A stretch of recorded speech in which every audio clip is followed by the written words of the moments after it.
नमस्कार खबरां दे इस बुलेटिन विच तुहाडा स्वागत है। मैं हां तरनजीत कौर। पहला पेश ने चुणवीआं खबरां। आधुनिक भारत के निर्माता लोह पुरुष सरदार वल्लभ भाई पटेल नूं जन्म जयंती ते देश भर विच श्रद्धांजलि दित्ती गई।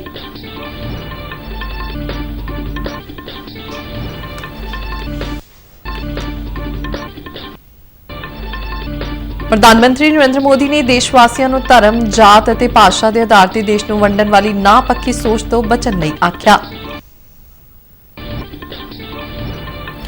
केंद्रीय युवा मामले ते खेड मंत्री अनुराग सिंह ठाकुर की लोगों को साफ सफाई बारे अपनी जिम्मेदारी समझण की सलाह। आमदन कर महकमे ने सीमा सुरक्षा बल के सहयोग नाल अटारी लागे सरहदी पिंड भरोपाल विखे माइक्रो फॉरेस्ट मुहिम तहत 2,500 बूटे लगाए। ते हुण खबरां विस्तार नाल। आधुनिक भारत के निर्माता लोह पुरुष सरदार वल्लभ भाई पटेल नूं उन्हां दी जन्म जयंती ते अज देश भर विच श्रद्धांजलि दित्ती गई। यह दिन राष्ट्रीय एकता दिवस वजों मनाया जांदा है। प्रधानमंत्री नरेंद्र मोदी ने गुजरात के केवड़िया विखे स्टैचू ऑफ यूनिटी ते सरदार पटेल नूं निੱਘी श्रद्धांजलि भेंट की थी। प्रधानमंत्री ने स्टैचू ऑफ यूनिटी ते कौमी एकता दिवस परेड का निरीक्षण किया और कौमी एकता की सौं चुकाई। राष्ट्र की स्वयं को समर्पित करूंगा। फैलाने का भी मैं यह शपथ कार्यों द्वारा सत्य संकल्प करता हूं।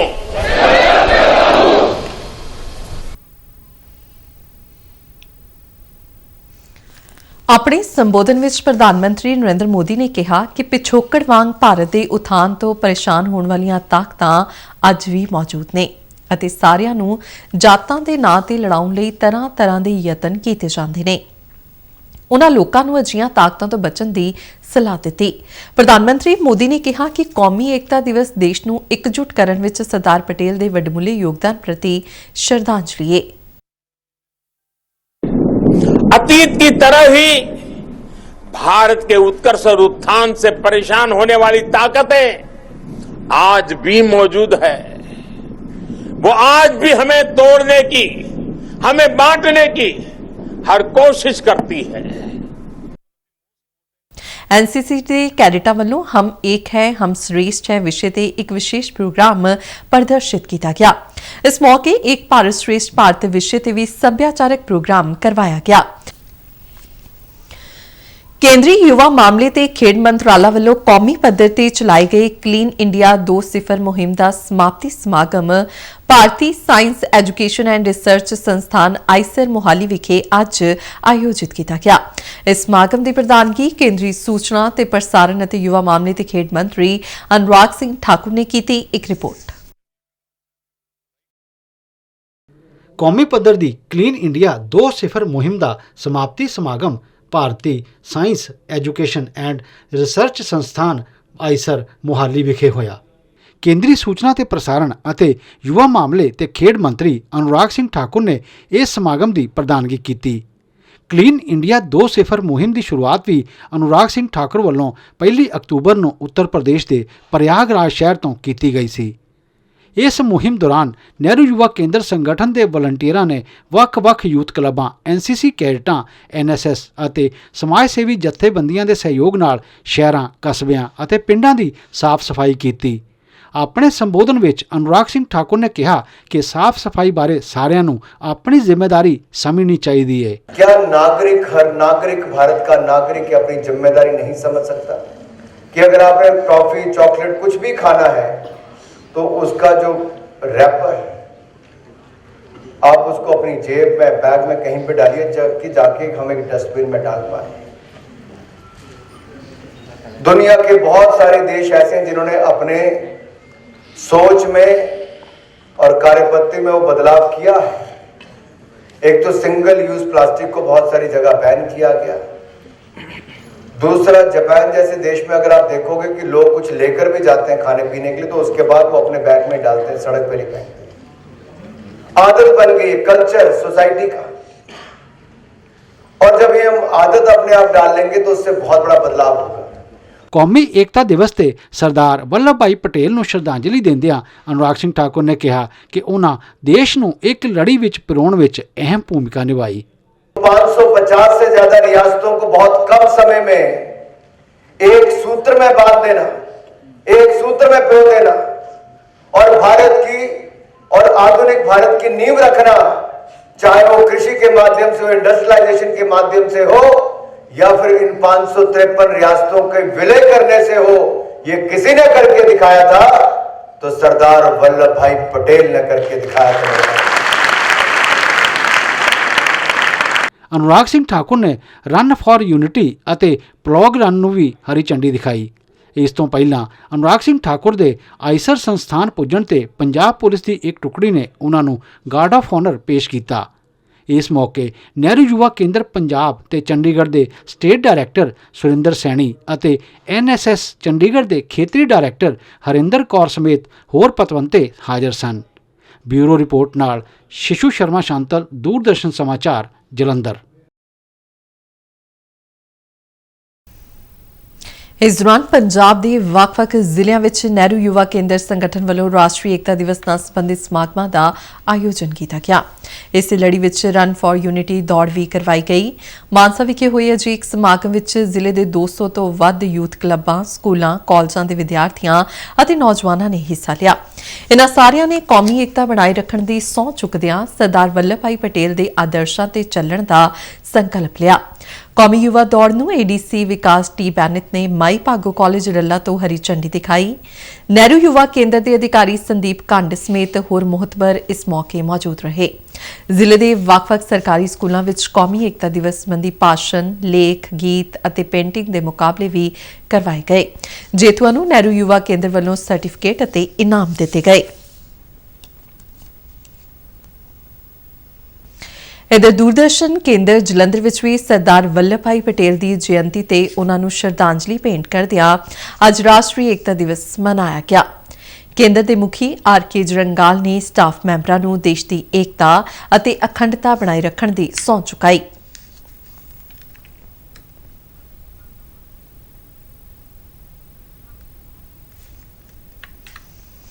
आमदन कर महकमे ਅਤੇ सीमा सुरक्षा बल ने एक सांझे उपराले तहत अमृतसर जिले विच अटारी लागे पिंड भरोपाल विखे अज तकरीबन 2500 बूटे लगाए। इस इलाके नूं माइक्रो फॉरेस्ट तहत आयकर अरण्य का नाम दिता गया है। केंद्रीय प्रत्यक्ष कर बोर्ड के चेयरमैन नितिन गुप्ता ते मैंबर संगीता सिंह तो इलावा सीमा सुरक्षा बल के अधिकारी इस मौके उचेचे तौर पर हाजिर रहे। इस मौके नितिन गुप्ता ने कहा कि प्रधानमंत्री नरेंद्र मोदी दीआं हदायतां ते आमदन कर महकमा माइक्रो फॉरेस्ट मुहिम चला रहा है।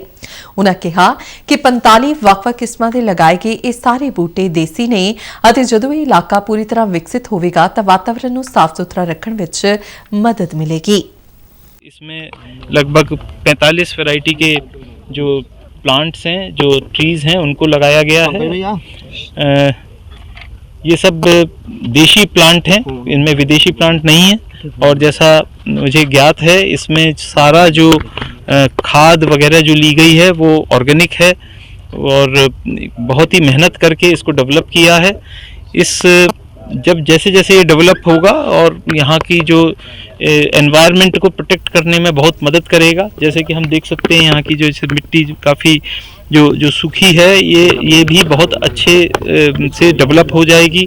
और जो चूँकि फॉरेस्ट के फॉर्म में डेवलप होगा, यहाँ पे जो चिड़ियाँ हैं, तितलियाँ हैं, वो भी ड्यू कोर्स में आएंगी और एयर की क्वालिटी इम्प्रूव होगी।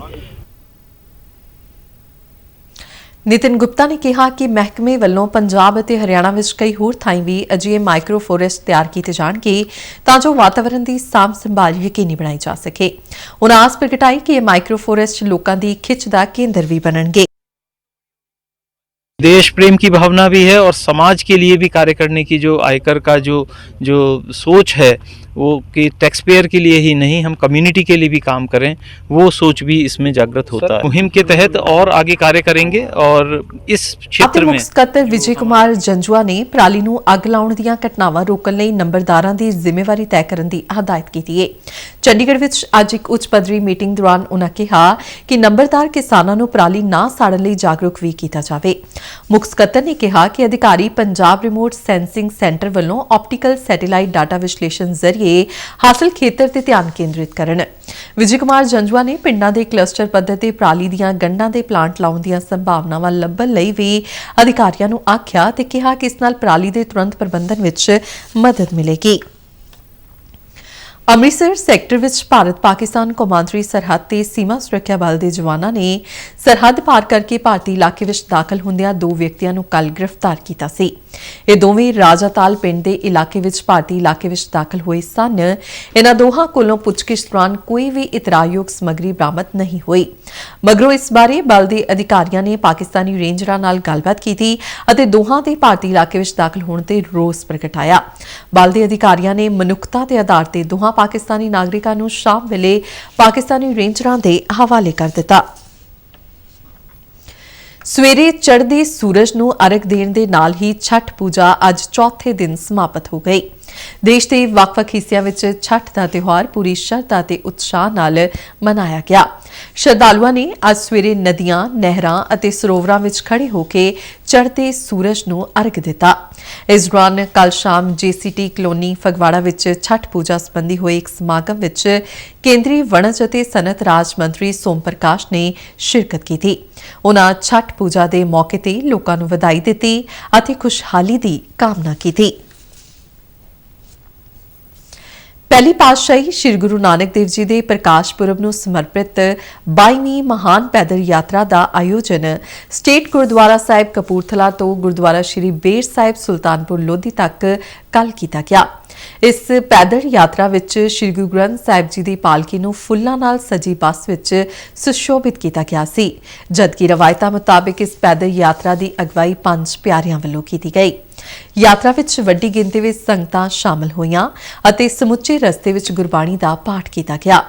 ਪੈਦਲ ਯਾਤਰਾ ਵਿੱਚ ਸ਼ਾਮਲ ਸੰਗਤਾਂ ਦੇ ਗੁਰਦੁਆਰਾ ਸ੍ਰੀ ਬੇਰ ਸਾਹਿਬ ਪੁੱਜਣ ਤੇ ਉੱਥੇ ਹਾਜ਼ਰ ਸੰਗਤਾਂ ਨੇ ਫੁੱਲਾਂ ਦੀ ਵਰਖਾ ਨਾਲ ਪੈਦਲ ਯਾਤਰੂਆਂ ਨੂੰ ਜੀ ਆਇਆਂ ਆਖਿਆ।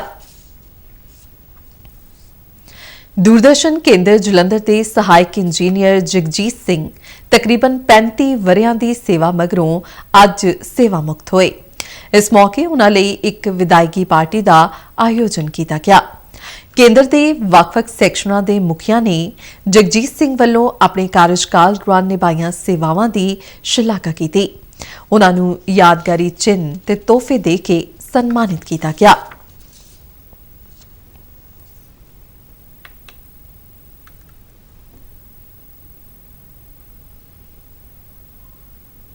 ਖਬਰਾਂ ਦੇ ਬੁਲੇਟਿਨ ਸਾਡੇ ਦਰਸ਼ਕ RNU DDK ਜਲੰਧਰ ਦੇ YouTube ਚੈਨਲ, Facebook ਪੇਜ ਅਤੇ Twitter ਹੈਂਡਲ ਤੇ ਵੀ ਵੇਖ ਸਕਦੇ ਨੇ। ਤੇ ਬੁਲੇਟਿਨ ਦੇ ਅਖੀਰ ਵਿੱਚ ਚੁਣਵੀਆਂ ਖਬਰਾਂ ਇੱਕ ਵਾਰ ਫਿਰ ਤੋਂ। ਆਧੁਨਿਕ ਭਾਰਤ ਦੇ ਨਿਰਮਾਤਾ ਲੋਹ ਪੁਰਸ਼ ਸਰਦਾਰ ਵੱਲਭ ਭਾਈ ਪਟੇਲ ਨੂੰ ਜਨਮ ਜਯੰਤੀ ਤੇ ਦੇਸ਼ ਭਰ ਵਿੱਚ ਸ਼ਰਧਾਂਜਲੀ ਦਿੱਤੀ ਗਈ।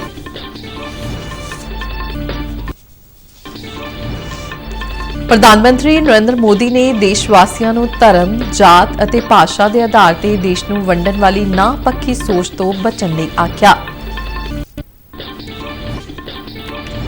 ਕੇਂਦਰੀ ਯੁਵਾ ਮਾਮਲੇ ਤੇ ਖੇਡ ਮੰਤਰੀ ਅਨੁਰਾਗ ਸਿੰਘ ਠਾਕੁਰ ਦੀ ਲੋਕਾਂ ਨੂੰ ਸਾਫ਼ ਸਫਾਈ ਬਾਰੇ ਆਪਣੀ ਜ਼ਿੰਮੇਵਾਰੀ ਸਮਝਣ ਦੀ ਸਲਾਹ। ਤੇ ਆਮਦਨ ਕਰ ਮਹਿਕਮੇ ਨੇ ਸੀਮਾ ਸੁਰੱਖਿਆ ਬਲ ਦੇ ਸਹਿਯੋਗ ਨਾਲ ਅਟਾਰੀ ਲਾਗੇ ਸਰਹੱਦੀ ਪਿੰਡ ਭਰੋਪਾਲ ਵਿਖੇ ਮਾਈਕਰੋ ਫੋਰੈਸਟ ਮੁਹਿੰਮ ਤਹਿਤ 2500 ਬੂਟੇ ਲਗਾਏ। ਤੇ ਇਸ ਨਾਲ ਹੀ ਖਬਰਾਂ ਦਾ ਬੁਲੇਟਿਨ ਖਤਮ ਹੋਇਆ। ਇਜਾਜ਼ਤ ਦਿਓ। ਨਮਸਕਾਰ।